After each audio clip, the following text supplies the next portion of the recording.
Students welcome to Jayashree teaching class. এখন আমরা class 7 এর মডেল প্রশ্ন বিচিত্র 2025 এর থার্ড সেমিস্টার ইভালুয়েশনের ইংরেজি থেকে মডেল কোশ্চেন পেপার 2 সলভ করব। কি রয়েছে দেখো। This great Indian scientist was eventually crowned with glory. বলছে এই মহান ভারতীয় বিজ্ঞানী যে প্রকৃতপক্ষে উজ্জ্বলতার মুকুট পরেছিল when he was awarded knighthood by the British government in 1917. যখন ব্রিটিশ শাসক মানে ব্রিটিশ সরকারের দ্বারা তাকে 1917 সালে পুরস্কৃত করা হয় নাইট উপাধি দিয়ে। He was also conferred many other awards like Fellow of the Royal Society. তাকে আরো অন্যান্য সম্মানে ভূষিত করা হয়, মানে অ্যাওয়ার্ড দেওয়া হয়, যেমন কি অ্যাওয়ার্ড মিনস পুরস্কার। এটা হচ্ছে ফেলো অফ দ্য রয়্যাল সোসাইটি, তারপরে হচ্ছে companion of the Order of the Indian Empire etcetera. এই অ্যাওয়ার্ডে তাকে ভূষিত করা হয়েছিল। নিডলেস টু সে, বলার বাহুল্য নয় যে থাকে না যে he is one of the greatest scientist ever born in our country. আমাদের ভারতবর্ষে জন্মানো সমস্ত সায়েন্টিস্টদের মধ্যে তিনি হলেন অন্যতম। Sir JC Bose wrote several books and published many research papers in leading science journals. বলছে স্যার জেসি বোস মিনস এখানে জগদীশ চন্দ্র বোসকে বোঝানো হচ্ছে, যিনি লিখেছিলেন অসংখ্য বই এবং পাবলিশ করেছিলেন তার রিসার্চ পেপার, যে গবেষণার কাগজপত্রগুলোকে সায়েন্স জার্নালে, ওকে, নিউজ পেপার যেগুলো হয়। Some of his famous books are Response in the Living and Non-Living Being 1902. 1902 সালে তিনি response in the living and non living being means হচ্ছে জড় এবং জীবের যে রেসপন্সের উপর তিনি তার বিখ্যাত বইটা লিখেছিলেন। The nervous mechanisms of plants, আচ্ছা এখানে হচ্ছে কি ওই যে গাছপালার উত্তেজনের যে সাড়া দেওয়ার ব্যাপারটা, সেটার কথা বলে। এরপরে কি রয়েছে, এটা রয়েছে তোমার 1926 লিখেছিলেন। মেজর মেকানিজম অফ প্ল্যান্টস, এটা লিখেছিলেন 1928 এটসেট্রা। ইন 1896 1896 সালে বোস রোড নিরুদ্দেশের খোঁজ আর সায়েন্স ফিকশন, এক বিজ্ঞান উপন্যাস তিনি লিখেছিলেন। ইনফ্যাক্ট প্রকৃতপক্ষে he was the first writer of science fiction in Bangla. বাংলাতে তিনিই ছিলেন প্রথম যিনি বাংলায় মানে এই মানে বিজ্ঞানের মানে প্রভাব মানে বলো উপন্যাস লিখেছিলেন। এরপর কি রয়েছে, ইন নভেম্বর 1917 সালে Bose founded the Bose institute. Bose যে জগদীশ চন্দ্র বোস তিনি বোস ইনস্টিটিউট গঠন করেছিলেন at his own house in কলকাতাতে তার নিজের বাড়িতে। He donated Bose institute to the nations for research on science. বিজ্ঞানের গবেষণার জন্য তিনি জাতির উদ্দেশ্যে বোস ইনস্টিটিউটকে ডোনেট করেছিলেন, দান করে দিয়েছিলেন। This great Indian scientist breathed his last on 23 November 1937। এই মহান ভারতীয় বিজ্ঞানী যিনি তার মানে লাস্ট যে নিঃশ্বাসটা ত্যাগ করেন বা লাস্ট প্রসেস গ্রহণ করেছিল, এটা হচ্ছে কবে, 23 নভেম্বর 1937 সালে। ট্রু ফলস কি বলেছে, Bose wrote the nervous mechanisms of plants in 1902। এটা হয়েছে রং, তিনি এটা লিখেছিলেন 1926-এ। দ্য বুক নিরুদ্দেশের খোঁজ ইজ এ সায়েন্স ফিকশন, এক বৈজ্ঞানিক উপন্যাস। True, his Bose institute was donated two the nations for research on science. তিনি বোস ইনস্টিটিউটকে দান করেছিলেন জাতির উদ্দেশ্যে বিজ্ঞানের গবেষণার জন্য, এটা হয়ে যাবে true. Sir JC Bose passed away on 23 December 1937। 1937 সালের 23 ডিসেম্বর জেসি বোস মারা গিয়েছিলেন, এটা হয়ে যাবে ফলস, কারণ 23 নভেম্বরে মারা গিয়েছিলেন। Complete the following sentences with informations with references from the above passage. No other Bengali writer had written science fiction before Sir JC Bose. Sir JC Boseর আগে কেউই কোন বাংলা লেখক যে সায়েন্স বা বৈজ্ঞানিক উপন্যাস লিখেন, এটা হয়ে যাবে তোমার বিফোর স্যার জেসি বোস। এখান থেকে রয়েছে তিনি প্রথম ছিলেন, তো তার আগে কেউ লিখেনি। Bose got knighthood by British government in 1917। Bose knight উপাধি পেয়েছিলেন ব্রিটিশ সরকারের দ্বারা 1917 সালে।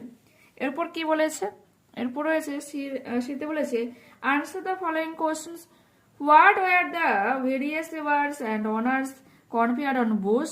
তো এখানে রয়েছে দেখো এই যে হি রয়েছে না, হির জায়গায় আমরা কি লিখবো, হির জায়গায় লিখবো Bose. Bose was also confer many other awards likes fellow of, যে আদার্স এটা লেখার দরকার নেই, কনফেয়ার মেনি অ্যাওয়ার্ডস, আদার কথাটা লেখার দরকার নেই, কারণ এই আদার ওয়ার্ডটা লেখা হয়েছে এই নাইটহুড এইটার সাপেক্ষে। তো আমরা কি লিখবো, বোস ওয়াজ কনফেয়ার্ড, অলসো লেখারও দরকার নেই, Bose was conferred many years like fellow of the Royal Society, companion of the Order of the Indian Empire etcetera, এটা আমরা লিখবো। এরপর রয়েছে কি, name the science fiction written by Bose, কি হচ্ছে নিরুদ্দেশের খোঁজ, লিখবো যে নিরুদ্দেশের খোঁজ is the science fiction written by Bose. Whom did Bose donate Bose institute to, কাকে বোস ইনস্টিটিউটটাকে দান করে দিয়েছিল, এই যে রয়েছে হির জায়গায় আমরা কি লিখবো, হির জায়গায় লিখবো Bose. Bose donated Bose institute to the nations for research on science, জাতির উদ্দেশ্যে তিনি দান করে দিয়েছিলেন। এরপর আমরা পড়বো, দেখো পোয়েম পড়বো এখানে, old John with white hair, বৃদ্ধ জন তার পাকা চুল নিয়ে, ডাস লাভ অ্যাওয়ে কেয়ার, সহজে তিনি হাসি হাসি করছে, sitting under the oak, oak গাছের নিচে বসে, অ্যামং দ্য ওল্ড ফক, যে বৃদ্ধ লোকাল যে লোকজন হয়, স্থানীয় লোকজন, তাদের সাথে। দে লাভ এট আওয়ার প্লে, তারা আমাদের খেলা দেখে হাসাহাসি করছিল। অ্যান্ড সোন দে অল সে, তারপর তারা সবাই বলে উঠেছিল, সাচ সাচ ওয়ার দ্য জয়েজ, ঠিক এইরকম আনন্দগুলো ছিল, when we all girls and boys, যখন আমরা নিজেরা মেয়েরা এবং ছেলেরা ছিলাম, নিজেরা যখন একবারে বাল্যকালে ছিলাম। In our youth time were seen on the ইকোয়িং গ্রিন, আমাদের যৌবনকালের সময় এই প্রতিদ্বন্দ্বিত সবুজে দেখা যাচ্ছিল, তারা এটা বলা বলি করছিল। দেখো, old John sat under the oak tree, oak গাছের নিচে বৃদ্ধজন বসেছিল। Old John has white hair, বৃদ্ধজনের ছিল সাদা রঙের চুল। Write a for true and a for false statements, give supporting statements for each of your answer. Old John was sitting among the old folk, এটা হয়ে যাবে কি ট্রু। তো আগের পেজে দেখো, আমরা এটা লিখবো, old John with white hair does laugh away care, sitting under the oak among the old folk. In the youth time, যৌবনকালে, the old folk were seen on the ইকোয়িং গ্রিন, এই প্রতিদিনিত সবুজে দেখতে পাচ্ছিল তাদের নিজেদেরকে, এটা হয়ে যাবে ট্রু। তো আমরা কি লিখবো, in our youth time were seen, slash দিয়েছে কারণ সেকেন্ড লাইন শুরু হচ্ছে, অন দ্য ইকোয়িং গ্রিন, ফুল স্টপ দেব। এরপর কি বলেছে, what did the old folk do sitting under the oak tree, oak গাছের নিচে বসে বৃদ্ধ লোকেরা কি করছিল, কি লিখবো দেখো, রায়মার্টিন সহায়িকা থেকে দেখিয়ে দিচ্ছি। Sitting under the oak tree, oak গাছের নিচে বসে, দ্য ওল্ড পিপুল লাভ, বৃদ্ধ লোকেরা হাসাহাসি করছিল, অ্যাট দ্য চিলড্রেন্স প্লে, বাচ্চাদের খেলাধুলা দেখি, and remember their childhood days, এবং তাদের বাল্যকালকে এরা স্মরণ করছে, বাল্যকালের দিনগুলোকে। পরবর্তী প্রশ্ন রয়েছে, পিক আউট অ্যান এক্সপ্রেশন, একটা তোমাকে এক্সপ্রেশনস তুলতে বলেছে, লিখতে বলেছে, কোথা থেকে, ফ্রম দ্য অ্যাবাভ পোয়েম, এই উপরিক্ত কবিতা থেকে, টু শো, যা দেখাচ্ছে, দ্যাট যে the old man were happy to C the children playing, বাচ্চাদের খেলাধুলা দেখে বৃদ্ধ লোকেরা খুব খুশি হয়েছে। তো ওটা আমরা কি লাগবো দেখো, এটা তোমার টেক্সচুয়াল কোশ্চেন রয়েছে, অ্যাক্টিভিটি 3 তে রয়েছে। The expression is such were the joys when we all, girls and boys, in our youth time were seen on the echoing green. দেখো স্ল্যাশ সাইন দিয়ে করেছি কারণ এটা পরপর লাইন রয়েছে, 4টে লাইন। ওকে, এরপর আমরা পড়বো আনসিন। তো আনসিনটা কি বলেছে একটু দেখো। একলব্য ওয়াজ ইয়ং বয়, একলব্য এক বালক, একবারে যুবক বালক, লিভিং উইথ হিজ ট্রাইব, তার উপজাতিদের সাথে বসবাস করত, ডিপ ইন দ্য ফরেস্ট, বসবাস কোথায় করত, একবারে গভীর জঙ্গলে। হি এইম ইন লাইফ, তার জীবনের স্বপ্ন ছিল, two become the finest archer the world had ever seen, পৃথিবীতে দেখা সব থেকে শ্রেষ্ঠ সে ধনুকদার হবে। হাউএভার, যাই হোক, when he asked to become Guru দ্রোণাচার্যের student, যখন সে দ্রোণাচার্যের ছাত্র হবে বলে জানায়, he was refused by Dronacharya তাকে প্রত্যাখ্যান করে দিয়েছিল। Due to his low caste, তার নিচু জাতির জন্য। Drona was the great teacher who was busy teaching the princes, বলছে দ্রোণা ছিল সেই মহান শিক্ষক যে ব্যস্ত ছিল যে রাজপুত্রদের শিক্ষা দিচ্ছিল। দ্য পান্ডাবাস অ্যান্ড দ্য কৌরবাস বা দ্য আশ্রম, তার আশ্রমে পাণ্ডব এবং কৌরব যারা রাজপুত্র ছিল তাদেরকে শিক্ষা দিচ্ছিল। হোয়েন একলব্য ওয়াজ রিফিউজড, যখন একলব্য প্রত্যাখ্যিত হয়, he created a statue of Drona, দ্রোণাচার্যার মূর্তি তৈরি করেন, and practised archery before it until he became incredibly skilled, তারপর সে অভ্যাস করতে থাকে ধনুর্বিদ্যা যতক্ষণ সে পুরোপুরিভাবে মানে দক্ষতার সাথে শিখতে পারে। However, when Drona encountered him, যখন তার সামনে উপস্থিত হয় বা তাকে রাখা হয়, learned of his accomplishment, এবং তার শিক্ষার কথা জানতে পারে, he was afraid, সে ভয় পাচ্ছিল, কে এটা দ্রোণাচার্য, that tribal boy, এক উপজাতি বালক, would surpass his best student, এক ভালো ছাত্র হয়ে যেতে পারে। অর্জুনা কার থেকে? Arjuna one of his 5 Pandava brothers, 5 জন ভাইয়ের মধ্যে অর্জুনার থেকেও সে ভালো হয়ে যেতে পারে, এটা তার মনের মধ্যে ভয় হয়েছিল। অন হিজ ডিমান্ড, তার দাবিতেই, Eklavya sacrificed his own right thumb, Eklavya যে নিজের ডান হাতের বুড়ো আঙুলটাকে দিয়ে দিয়েছিল, as the payment for learning under his name, দ্রোণাচার্যের নাম নিয়ে শেখার জন্য তাকে পেমেন্ট হিসেবে, গুরু দক্ষিণা হিসেবে তার বুড়ো আঙুলটা দিয়ে দিয়েছিল। উইথআউট কোশ্চেনিং, দ্রোণাচার্যকে কোনো রকম প্রশ্ন ছাড়াই, Eklavya immediately cut off his right thumb and gave it to him, এটা দিয়ে দেওয়ার কথা বলে, আর এখানে বলেছে যে তৎক্ষণে সে কোনো রকম প্রশ্ন না করে তার ডান হাতের বুড়ো আঙুলটাকে কেটে তাকে দিয়ে দেয়। Therefore he was unable to become the best worker in the world, ঠিক তারপর থেকে সে আর কখনোই ভারতের শ্রেষ্ঠ মানে পুরো পৃথিবীর শ্রেষ্ঠ ধনুকধার হতে পারেনি। কি রয়েছে দেখো, একলব্য ওয়াজ আ ট্রাইবাল বয়, অপশন নাম্বার সি সঠিক উত্তর। দ্রোণা ওয়াজ আ গ্রেট টিচার, দ্রোণা একজন শ্রেষ্ঠ শিক্ষক ছিল।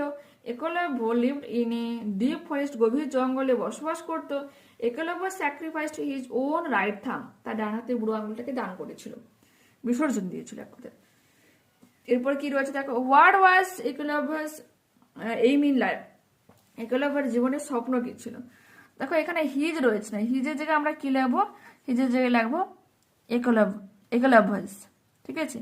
একলব্যস aim in life was to become the finest workers the world had ever seen, পৃথিবীতে দেখা সব থেকে শ্রেষ্ঠ ধনুকধার সে হবে, এটাই তার জীবনের লক্ষ্য ছিল। What did Ekalavya do when Drona refuse to teach him archery বা আর্চারি, যখন তাকে ধনুর্বিদ্যা শেখানো প্রত্যাখ্যান করে দ্রোণাচার্য, তখন একলব্য কি করেছিল? When Ekalavya was refused, he created a statue of Drona and practised archery before it until he became incredibly skilled. Okay, question number 3 কি বলেছে? Why did Eklavya fail to become the finest worker in the world? কেন একলব্য যে হচ্ছে কি শ্রেষ্ঠ ধনুকদার, পৃথিবীতে ধনুকদার হতে পারেনি? ওকে, যে এখানে লিখবো on his demand.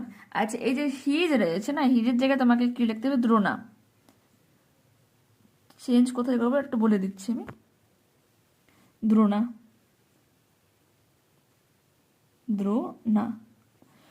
On Drona's apostrophe S দেব, Drona's. On Drona's demand, Ekalavya sacrificed his own right thumb as the payment for learning under his name. Without questioning Drona, Ekalavya immediately cut off his right thumb and gave it to him. Therefore, he was unable to become the best worker in the world. আমরা লিখবো। ওকে, last answer থেকে কি প্রশ্ন রয়েছে? Why did Drona demand the right thumb of Ekalavya, কেন দ্রোণা যে একলব্যর কাছ থেকে তার ডান হাতের বুড়ো আঙ্গুলটাকে চেয়েছিল? ওকে, দেখো তো কি লিখবো? Drona demanded the right thumb of the Ekalavya because he was afraid that a tribal boy would surpass his best student Arjuna, one of the 5 Pandava brothers. 5 জন ভাইয়ের মধ্যে অর্জুনাকেও সে ধনুর্বিদ্যায় পেরিয়ে যেতে পারে, এই ভয়ে কিন্তু দ্রোণা একলব্যর কাছ থেকে তার বুড়ো আঙুলটাকে চেয়েছিল, আর হাতে বুড়ো আঙুল চেয়েছিল। ওকে, এরপর দেখো তোমার গ্রামার অ্যান্ড ভোকাবুলারি কি রয়েছে। 4 বলেছে fill in the blanks with appropriate articles and preposition. Good manners depend on our family traditions and upbringing. বলছে ভালো যে রীতিনীতি সেটা কার উপর ডিপেন্ড করে, পরিবারের চালচলন এবং কিভাবে লালন পালন করছে তার উপর। Parents are to set an example for their children. বাবা মা হচ্ছে কি বাচ্চার কাছে একটা এক্সাম্পল সেট করে যে তারা কিরকম মানুষ হবে। We must be humble and polite to others.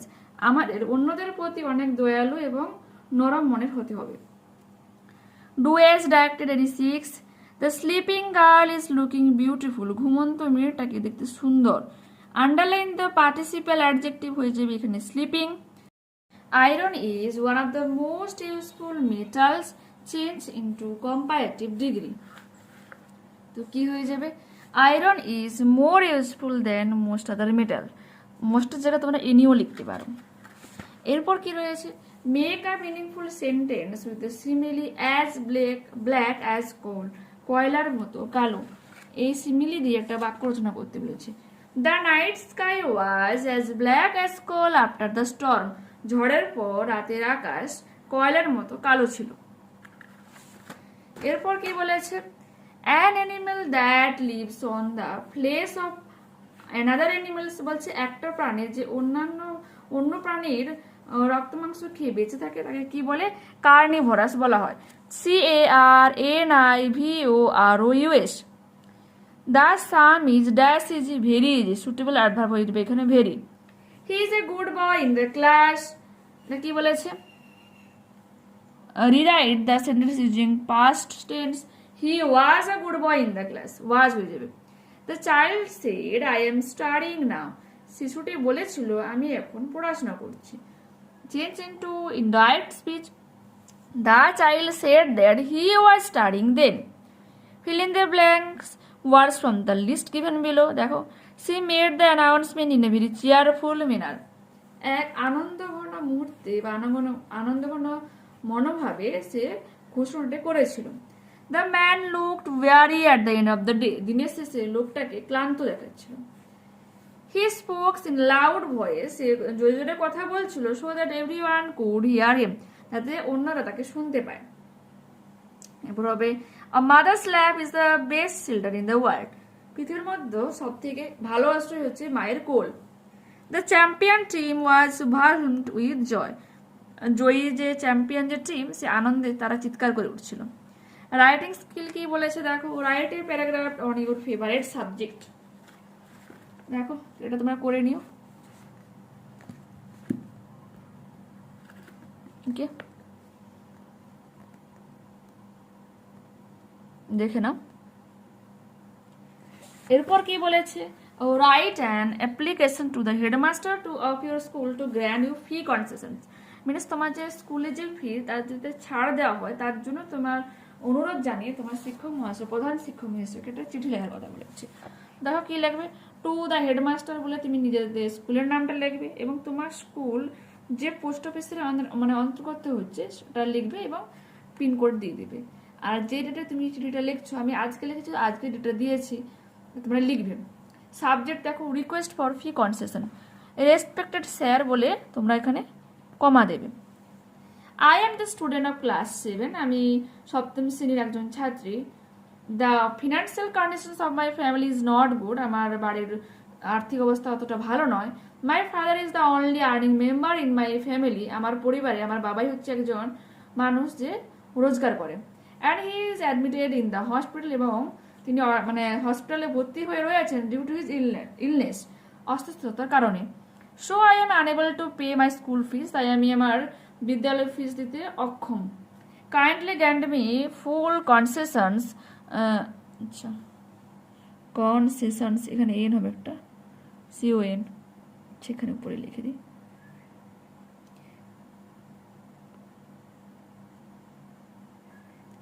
Kindly grant me full concessions in school fees, বিদ্যালয়ের যে ফিস রয়েছে তাতে যাতে পুরোপুরি সম্পূর্ণভাবে ছাড় দেওয়া হয় তার জন্য অনুরোধ জানাচ্ছি।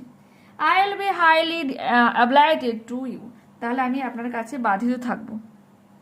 ওকে, ইয়োর্স অবিডিয়েন্টলি, আপনার অনুগত, এটা লিখবে। লেখার পর নিজের নাম, স্কুলের নাম এবং তোমার কোন ক্লাসে পড়ো, সেকশন আর রোল নাম্বারটা উল্লেখ করে দিও। ওকে, তো এখানে হার্ড বানান বলতে কি রয়েছে, তেমন তো কিছুই নেই। ফিনান্সিয়াল FINANCIAL, কন্ডিশন CONDITION, এরপরে আর কি earning EARNING, member MEMBER, admitted ADMITTED, illness ILLNESS, unable UNABLE, ওকে, অ্যাবলাইটেড ABLIGHTED, অবেডিয়েন্টলি OBEDIENTLY। ওকে, তো এখানেই আমরা এই মডেলটা কমপ্লিট করলাম। নেক্সট ক্লাসে আবারও দেখা হচ্ছে। যারা চ্যানেলে নতুন রয়েছে অবশ্যই তোমাদের কাছে রিকোয়েস্ট রাখবো চ্যানেলটাকে সাবস্ক্রাইব করে নিয়ে বন্ধুদের কাছে ভিডিওটাকে শেয়ার করে দেওয়ার জন্য। যদি ভালো লাগে থাকে অবশ্যই তোমরা কমেন্ট করো, হাই বাটনে ক্লিক করো এবং কমেন্টে জানাও কেমন লাগলো, আর অবশ্যই লাইক দিয়ে দিও। ওকে, বাই।